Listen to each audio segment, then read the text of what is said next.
Hey, everybody. Welcome to another episode of True Consequences. I have a very special guest who you're seeing for the first time on the screen here if you're watching on YouTube. This is Lydia. Lydia is a mental health professional. Is that fair to say? I'm a licensed mental health counselor. Although I do not practice in that field. But you are educated in mental health and diagnosing things. And I know we can't do that ethically today when we're talking about this case, but I'm interested in your insights.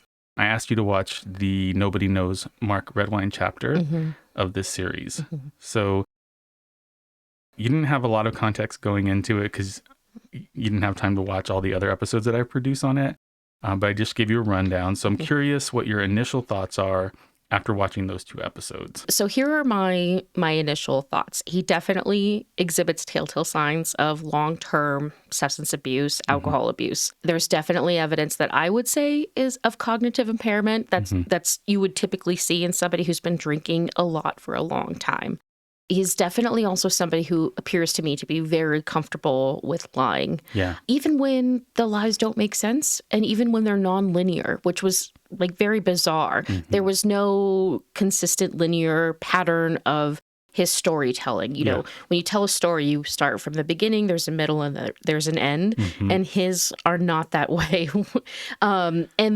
He's also completely evasive. Yeah. Unable to really pin down. And I do think that I will say that, you know, of course, I'm not like a law professional or a law enforcement professional. I would say that a third-party perspective would be challenged by the line of questioning that you shared.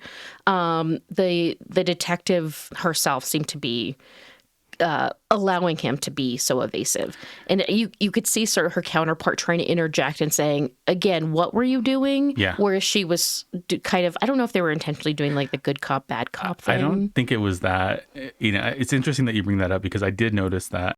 I think that what you're hearing is somebody who knows exactly what happened, trying to get this person to own up to what they've done, asking questions that she knows the answer to already, and is allowing him to do this so that everyone can see clearly what a fucking liar he is. Interesting. Okay, that's a unique perspective. I can appreciate that.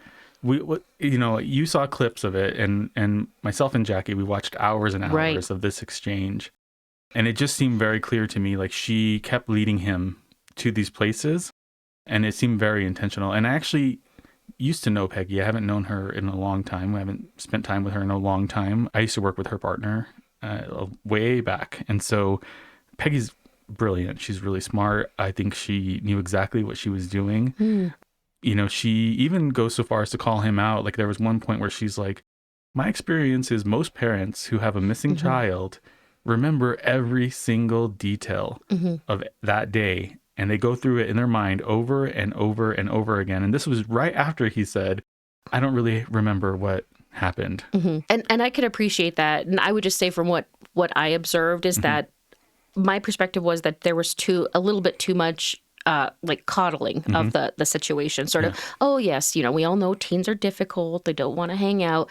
And I found her talking over his potential, they were never blatant admissions, but evidence of non-disclosure, basically. Yeah, he definitely left a lot out. You could definitely tell that, and you could feel that. And I think there were some missed opportunities to call that out. But you bring up a good point that she likely already knew. You know, being a detective, she put the pieces together and she was laying the groundwork. Yeah, and by that point, you know, all of the evidence was already pointing directly at him. So I think it's interesting that what you said to me earlier, like he obviously is a habitual liar. What makes you say that? He strikes me as somebody who's very comfortable with not telling the truth, right? And whether he has convinced himself for whatever reason that he is, you know, these truths are going to play out in the long game, you know, regardless of his reasoning, he's somebody who's probably had a long time and a lot of comfortability with not telling the truth. Even when there's probably not any sort of like downside to it, right? You know, and that is common in children who have been abused. They do become, you know, again, it's a protection mechanism. And he does, you shared that clip where he shares a little bit about his childhood and having an abusive stepfather. I'm not excusing his behaviors. I'm just pointing out that could be a connection. Well, I think that we don't have to excuse or condone people turning their trauma into traumatizing others. But I think it's important to understand that is a reality. And if we want to deal with crime, if we want to deal with murder, if we want to deal with child abuse, you can't just lock people up. That's not going to fix the problem. People like Mark, people like myself need intervention when you're a child in those situations. Need somebody to help you process that trauma because you don't have the cognitive ability to do it. You're not prepared emotionally, mentally.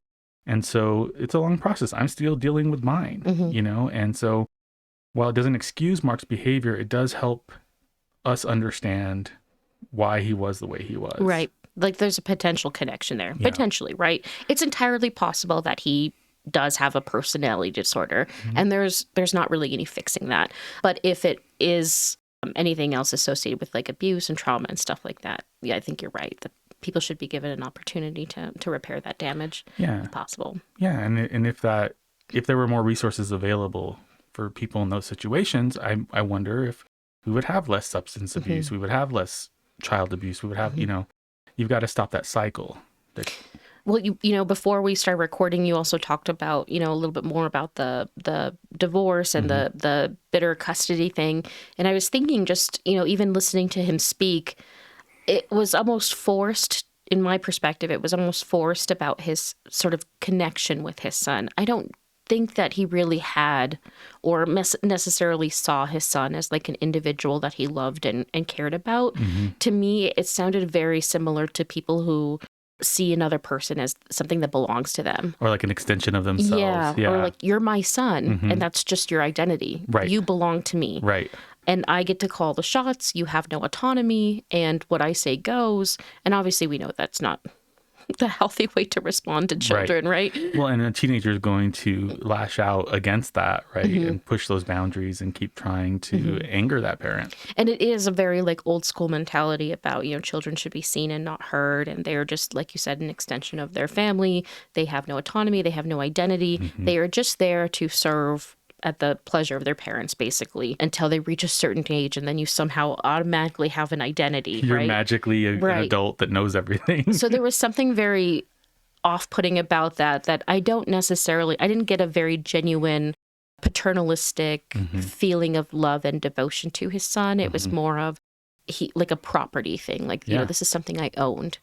Yeah, and I could do with it what I want. And also became kind of like this cross that he hung himself to be the martyr in this situation of my evil ex-wife and my evil son are plotting against me, and they're drunk alcoholic drug addicts, and I'm such a great dad. I'm doing such a great thing here. I'm always there for Dylan. Right.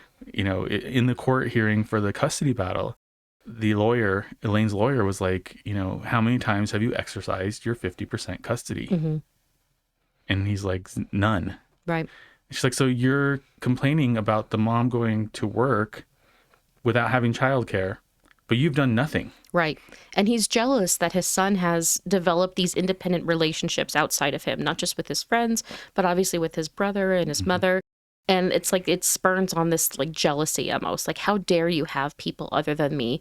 But again, going back to his comfortability with lying, they caught him, completely, sort of stereotype, red-handed, where he says, yeah, we would text back and forth. And they say, no, we have your records. You text very rarely throughout the several years of the records. Dylan doesn't respond. Right. So again, that exhibit, that tells me that he was angry that his son had a life outside of him, even though he's not invested or putting any sort of effort.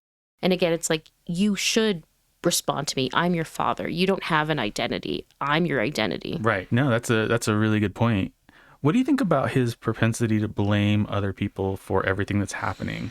It's hard to tell, again, if it's somebody with like a personality disorder, it's entirely possible that's just how he sees the world, right? Yeah. Because he's unable to form meaningful bonds with anybody, just the way his brain is wired. If he doesn't have a personality disorder, and this is just his manifestations of his I don't know. I don't want to call it psychoses, but his deteriorating mental health or his cognitive dysfunction from substance abuse. It's really hard to tell what the mechanism is for that blaming others and inability of any sort of self-reflection or introspection. It, like you said, it's every single turn, every point of the conversation is, but somebody else did this. Yeah. It's bizarre. Yeah. I mean, he even does that in the polygraph, which is something that whole exchange was really bizarre to watch. I don't know if you picked up on any of the weird stuff that happened, but I'm curious to know because I have some things I want to point out. I mean, I had to watch it several times over because I couldn't tell if he was mumbling things under his breath that just weren't being picked up, or if he just was blatantly just not answering questions. And so that's what I assumed was happening, right? He was just not answering certain questions because he knew he couldn't do it truthfully. Yeah, and so one of the weird parts that stuck out to me as well as to Jackie was when the polygraphers are asking him, do you know where Dylan is? And he sat there for a second and then he said, no. And then he sat there for a few more seconds and he said, that's a really hard question. Do you know where Dylan currently is? No.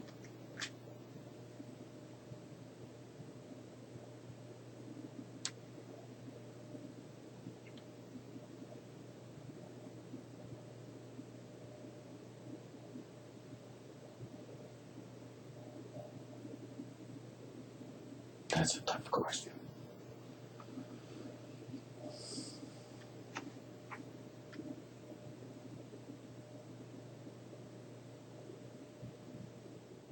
Right. So are you saying like it almost sounds like he's trying to process how to answer it and not get caught, but he's thinking out loud? That's a really hard question for me to answer and not get caught because I'm lying. Yeah. And then so the polygrapher calls him out on that and says, you were untruthful in this question. He's like, well, I suspect where Dylan is. I suspect that his mom had something to do with it. Which makes absolutely no sense at all. Right. She was 7 hours away. Right.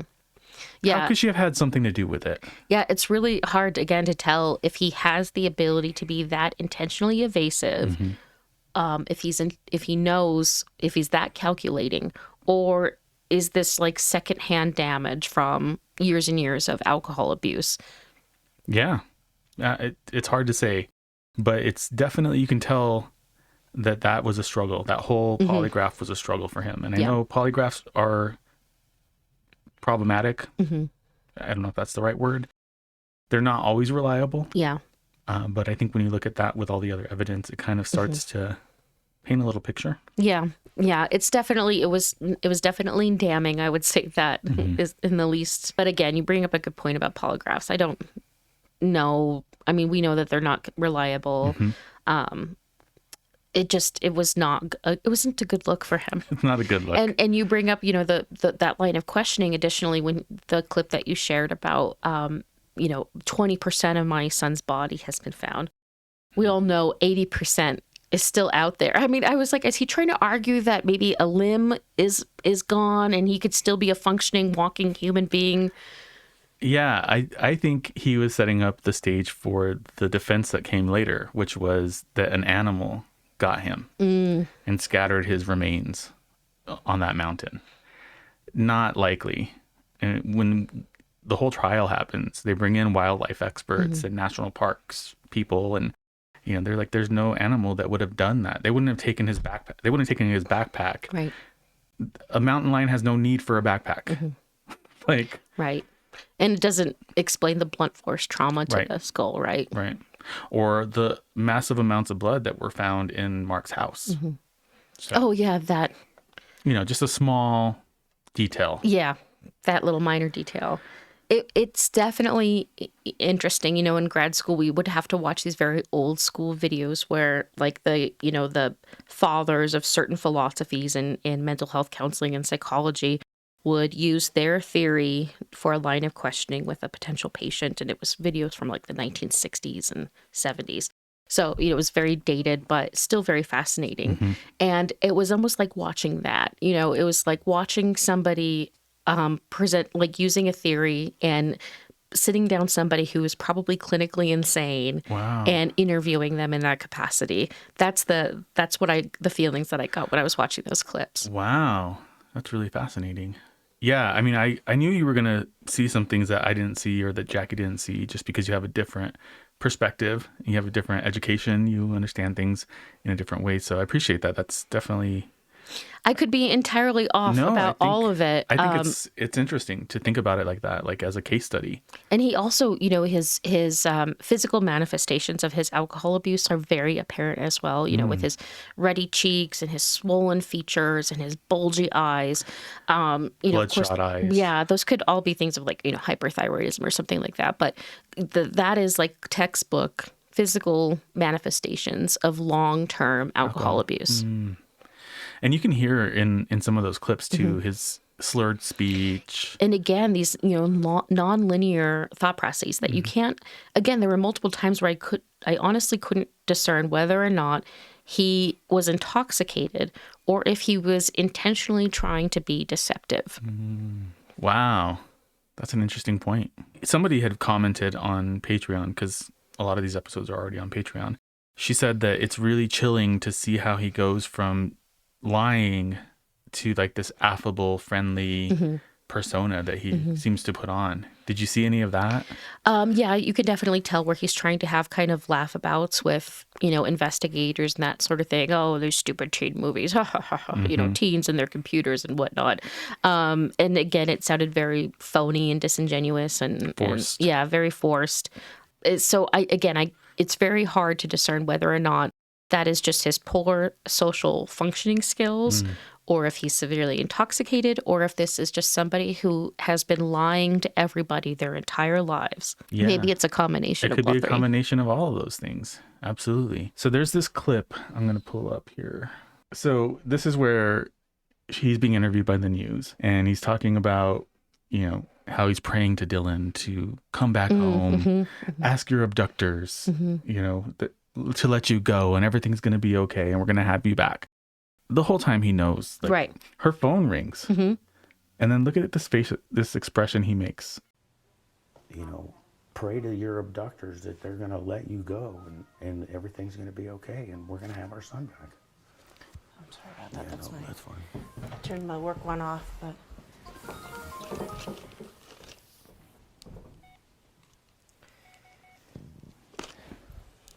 Anna, did you have any questions?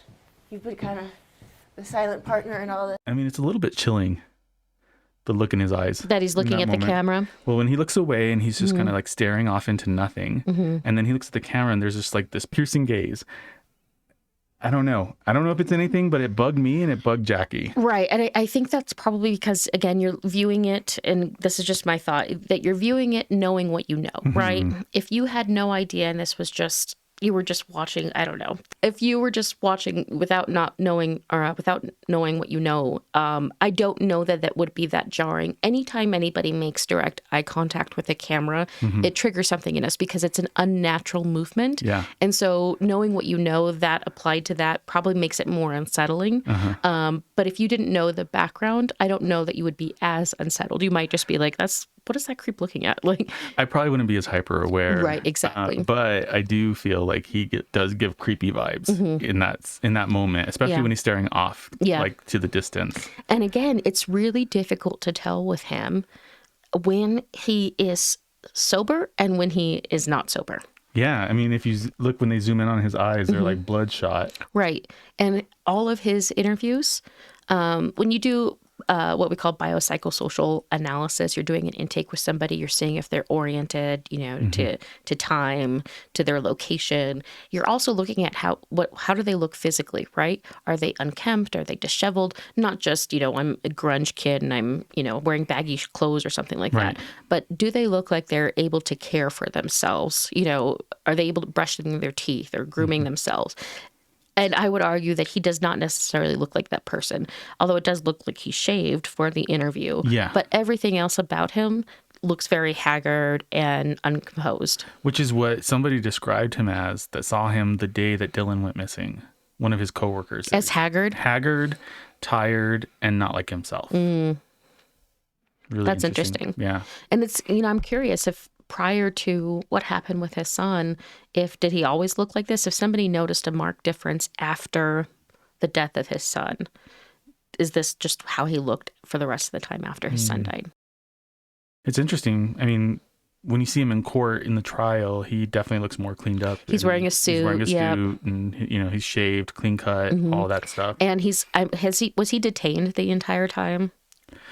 Yes, not the entire time, but there was like a significant period of time. Significant period, yeah. So he was less likely to have been using, right? Less likely to have been drinking. Not impossible, but not likely. Yeah, you're right. Not to say that he couldn't have made toilet wine out of peaches or something. Yep, peaches and sugar. Peaches and sugar. And again, that kind of analysis is always very difficult for me. I never want to like judge a parent who could legitimately be grieving the disappearance or the missing of a child. I would probably look like straight up garbage. I would probably look 10 times worse. Yeah.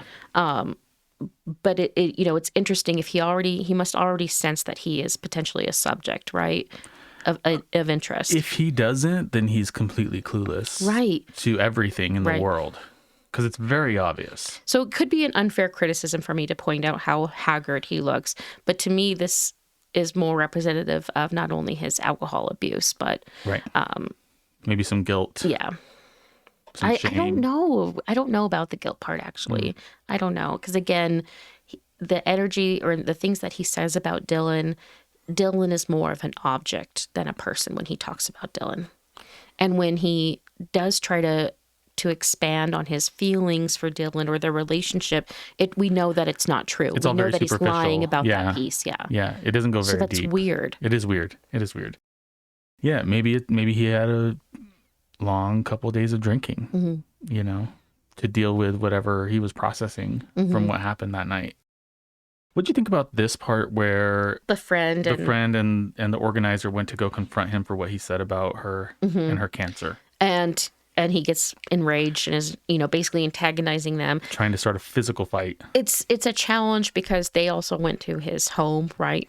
Right. And they seemed like good-intentioned people. They were just emotional and angry. It seemed like an unnecessary way to further antagonize the situation. But his rage, obviously, I don't think is matched to the situation, right? Especially because he was the one that said that she needed to die of cancer. And his response to them by throwing things and potentially causing physical harm. Yeah. It's definitely, I think it paints a picture of his temper, his reaction to things, especially because he got even more mad when she called him a shit eater. That sent him over the top. Right. That exposure. I think he carried a lot of shame about that, about whatever his sexual fantasies or sexual fetishes were. I don't think he was proud of those things. He did a lot to hide. Right. Not enough, because obviously Dylan found that, but I think if Dylan would not have found those photos, I don't think that would have ever really come out. Those specific, I guess we can use the word fetishes that he was supposedly into.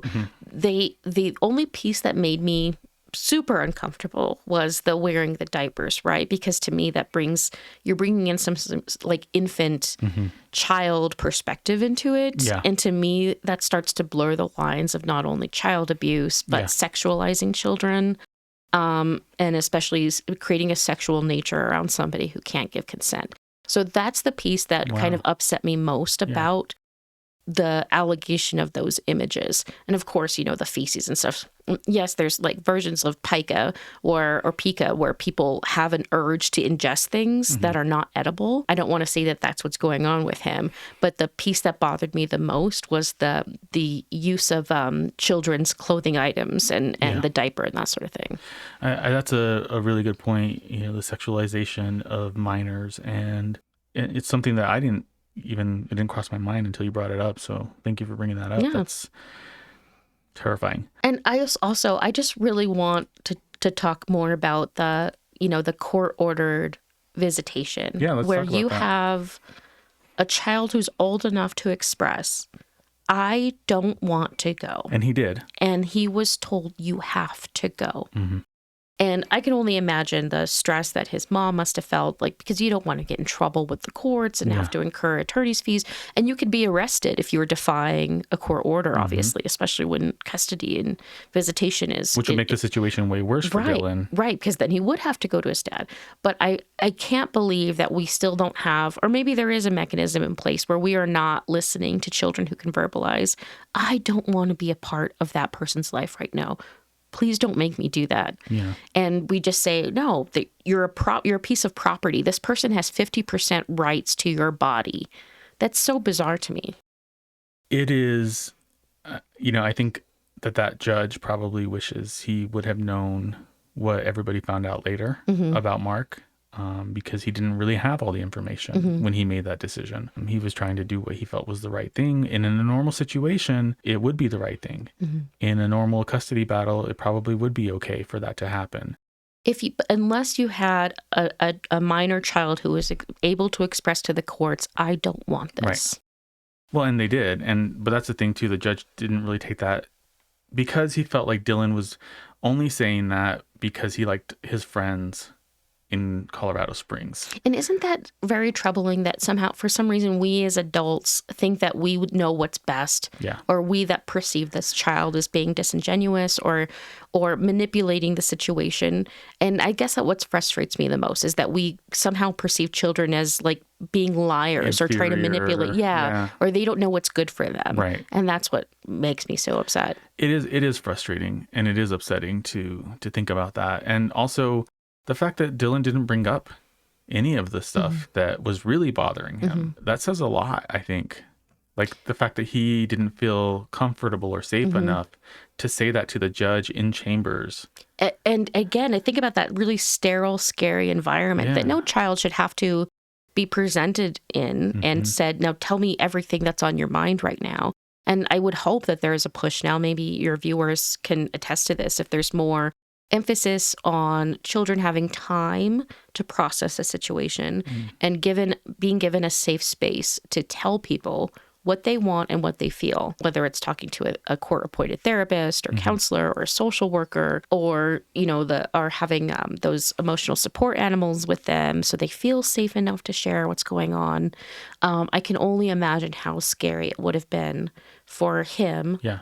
A preteen to stand in front of a judge and say, tell me why you don't want to go visit your dad, while his dad's in the same room staring him down. That's fair. I mean, they were in a separate room, just so you know. Okay.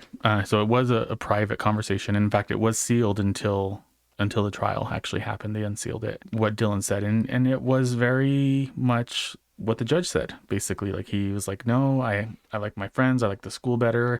That's why I don't want to be in Durango with my dad. That's one of those moments. And there's in episode 1, which is launching tonight, the closing argument that Mark's lawyer makes is chilling. He says, we have to intervene right now to save Dylan's life and put him with Mark. And like that, when I heard that, that shook me, because that was 2 months before he died. And it was like that moment. It's just, this case is just so tragic and so sad. Yeah. And I can hear what you're saying, where the judge is operating off of the best information that he has at the time. But I don't know that anybody, even an adult, can give a thoughtful response when put in that situation, unless they have time to process and feel safe to disclose. Yeah, and he clearly didn't feel safe. Clearly, which is, I don't know. I feel like judges, it's hard because they're kind of put in this impossible situation in these family cases where they have to make a decision as an objective viewer without having all the information. One of the things that the judge said in that hearing was that on a scale of 1 to 10, in terms of messy divorces, he thought that was like a 3 or 4. We see later that it was probably more than a 10. Right. And that's another thing where we feel like we have to rush these conversations. We have to get this resolved before Thanksgiving so that you can spend Thanksgiving with your dad. And I just feel like that's just very unfair to the children in these situations. These things, we know the psychology backs it up, the research backs it up. Even when you're interviewing somebody who experiences one traumatic situation, it may take them months, years to be able to fully process what happened to them and then also express to you what happened and then tell you what they want to happen in return, what outcome they want. Right. Yeah, because sometimes you just have to sit with that. Mm-hmm. And the traumatic brain response, right? Mm-hmm. Your brain does shut down and you can only remember certain things, if anything. So we know the psychology supports that these things should be taking longer and not for the purpose of drawing them out unnecessarily, but for the purpose of keeping everybody safe. It's a really good point. I'm just completely stuck on that piece of him begging and pleading not to go. And adults telling him, you have to. It makes me so sad. Like how helpless of a feeling that must have been for him. And I think you see that in Elaine's lawyer too, when they are interviewing her during the trial. And, she said, they asked her, like, did you give legal advice to Elaine? And she broke down crying. And she was going off of what a court order said, and obviously if they had thought that he was going to be in real danger, I'm sure they would have intervened, right? We hope. It's just so, I can't imagine what they must feel now, thinking that they could have done something, but it was too late. Yeah, but it still just breaks my heart for him what it must have felt like to have the adults around him telling him he had to do something that made his skin crawl and made him want to leave and run away. I think it says a lot too that he was from the day or the time he got on the plane trying to make arrangements to not be at his dad's house. That says, and we talk about how those photos, or he wanted to confront his dad about the photos. It is entirely possible that he also may have feared his own safety after seeing them because he doesn't know what the intent was behind those photos. He's no too context. Young to understand, right? And I think it's entirely possible that he thought his dad could have done something to him. Again, I'm just, I'm just spitballing here. Yeah. But obviously they upset him so much that he didn't want to be around him. Whether that was a justified or unjustified feeling, that is what he felt. Yeah. Also, the fact that Mark really didn't go on any searches. He didn't really participate in trying to look for Dylan. What do you make of that? Nothing of what I've heard in his interviews tells me that he genuinely saw Dylan as like his somebody that he had to protect, or somebody that his job was to help him grow up and thrive and be a productive adult. To me, he really saw Dylan as like an object or something that he took claim to. Yeah, he had ownership over, so to speak. Yeah. This case is just really, it's almost broke me, honestly. It's been very, very difficult to read all this stuff and listen to all these stories and, hear all of the,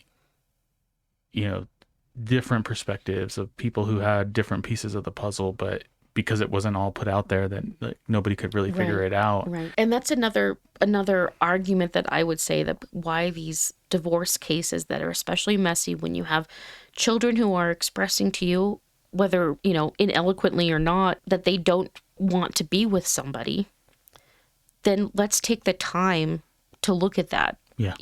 Even if on the surface, it doesn't seem like there's anything there. Yeah. Let's dig a little deeper. Right. Yeah.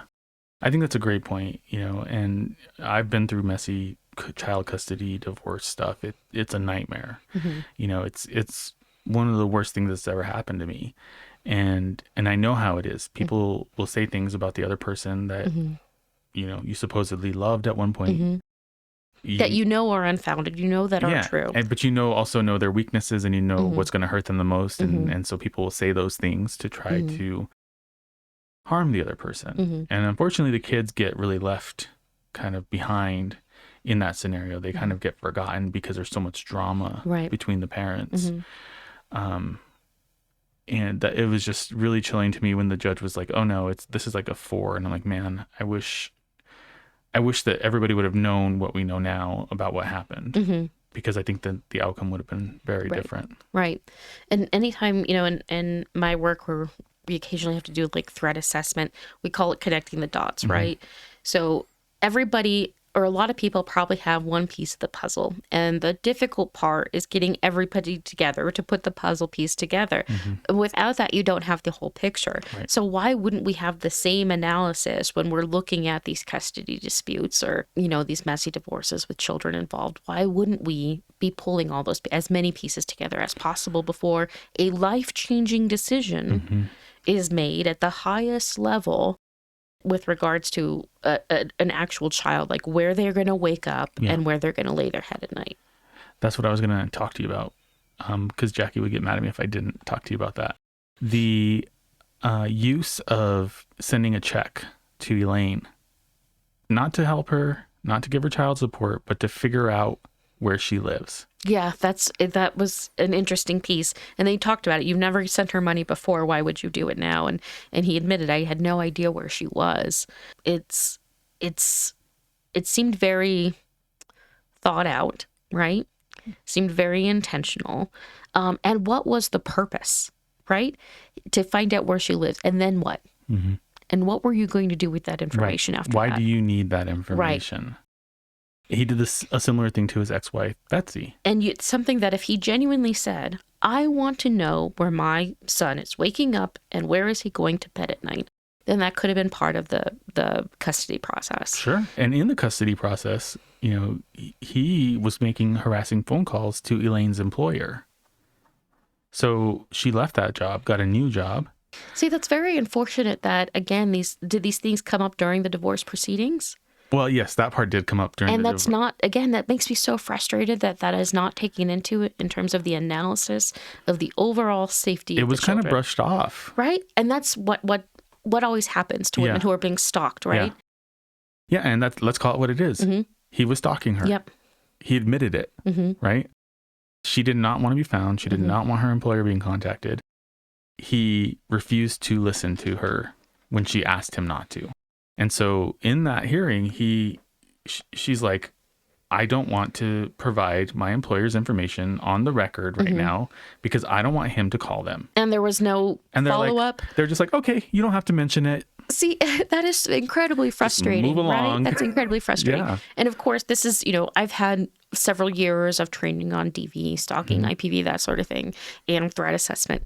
And so, of course, I can say, well, hindsight. But it's very frustrating that would happen to her. Yeah, that should be a red flag. Right. To any family law judge. Nobody has a crystal ball, right? Nobody can 100% predict that somebody is going to enact violence, right? Unless, for example, you had like a Tarasoff thing where you're saying, no, I'm going to show up at your house at 3 a.m. and I'm going to blow your head off. Right. Absent that, nobody has a crystal ball and can 100% without fail say, yes, you're going to do this. But we can use the information, gather it together and say, it's likely or it's highly possible that this is not a safe situation for this child based on these set of circumstances. It's almost like we need people like you, people who are educated and trained in threat assessment, in understanding domestic violence, intimate partner violence, child abuse, to be present in these hearings to testify and to call out those red flags. Well, I hope that happens now. It doesn't. For all we know. It doesn't. Okay, in the last 8 years, it hasn't. I would, who knows, hopefully in some courts it is happening. I would hope so. Yeah. Because there is a huge correlation between, we know, domestic violence, stalking, and actually enacting the final act of death, of murder, right? And those stakes just get higher and higher and higher the more that you have that collateral evidence that is building and building and building. And again, everything is in hindsight and nobody has a crystal ball, but take them at their word, right? Yeah. And you have to provide a potential remedy, right? So say, for example, or I would argue that you should provide a remedy. So say, for example, the judge said, look, Mr. Redwine, I don't believe it's safe right now for you to have custody, but this isn't the end of the story. Right. I'm going to mandate counseling. For everybody. For everybody involved. I want an assessment done on you. And I want you to provide to the court within 2 years that they believe that you are a fit parent and you are not going to harm your child, or you're less likely to harm your child, and that you're going to have parenting classes and you're going to have AA meetings and that sort of thing. Because if you just say, no, you're never going to have custody, then there's no buy-in, right, from the person to say, okay, well, if I don't get what I want, or there's no option for me to get what I want, then why am I going to try? And what do I have to lose at this point? Right. Now I'm going to show Now up I to really her house am at 3 going to a.m. be Yeah. violent. Yeah. Yeah.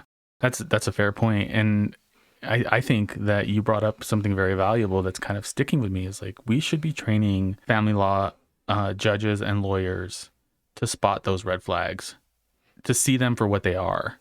Even if it leads to nothing, even if it's just like, oh, it wasn't really a thing.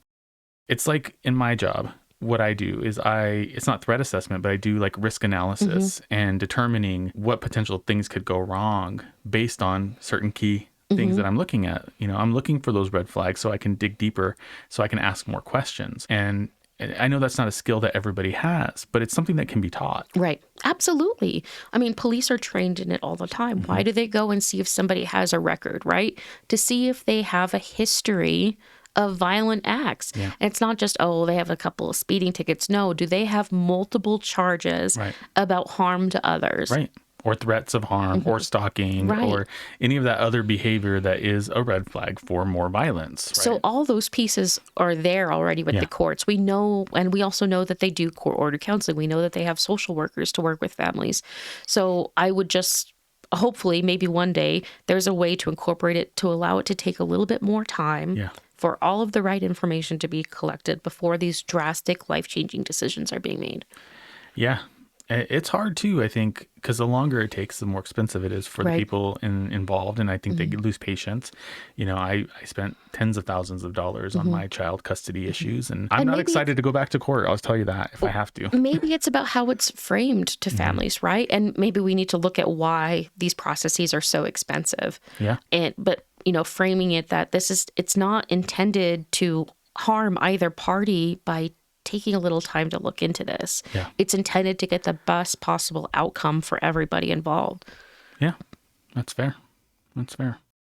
Any other thoughts on Mark Redwine, on the case, on the story, on any of the footage you saw? I would just say Mark Redwine is, to me, an enigma. I would be very curious what other people think about him. He seems like at the same part, half of him seems very rudimentary and like he's just a manipulative schlub who did something awful. The other part of me is like, if there is truth to anything that he says about his upbringing or anything like that, he does sound like a very complicated person. And I just don't know which one carries the most weight. I think some of the most shocking stuff for me was when he admitted to being a misogynist. And we know misogyny is just a polite word for saying, I violently hate women. Even if a guy never laid a hand on a woman, or somebody who identifies as male never laid a hand on somebody that they perceive as being a woman, the words can be violent, right? Yeah. Yeah. Words can be violence. Absolutely. Actions can be violence. It doesn't have to just be physical harm. That was shocking to me. And you know, when one of the investigators asked him, what would Dylan want from you in this moment? And he said, to make better choices. Like, what does that even mean? I almost feel like he somehow sees himself as that little boy still. It's weird. It is weird. It's a weird thing to say when your kid is missing. Yeah, he's definitely a complicated person. We've talked a lot about a lot of abusive men, and it was much more clear cut. Like, this is just somebody who's been an awful person for a very long time, and they had zero redeeming value. I don't really see a lot of redeeming things in Mark Redwine, but at the same time, there's something very complicated about his psychological makeup, and I'm not experienced enough to identify it. But it would be unethical for us to say that out loud anyway right now. But there's something very unique about him. Yeah, absolutely. I think that the title for that chapter of the series really does say everything that we need to know. Nobody knows Mark Redwine. Nobody That's a perfect way to put it, yeah. Where he's coming from, why he's doing the things he's doing. And because you can't tell if he's telling the truth ever. Right. Yeah. We're all born with like it's not like a sixth sense or weird voodoo. It is true that we are born with the ability to recognize an unsafe situation potentially, right? Like it's flight or fight, right? It's hardwired in our DNA. Yeah. And so it's not off base to say that there is something about him that, puts the hair on your arms going up or the hair on the back of your neck goes up. Yeah, I think I would be worried if it didn't do that, Right. if he didn't do that to you watching that. So anything else you want to say? I'm so glad that you were here to talk about I'm so glad to this. see you. We It's haven't so seen good each other to in a while. hang out and air hugs. Yeah. It's been a while. We've had some Corona stuff happening I know. in our circles. And, Yes. My kids got it, then my husband got it, then I got it, but thanks for listening, everybody. Lydia, it's so good to have you on the show again. I can't wait to bring you back for more conversations. Stay safe, New Mexico.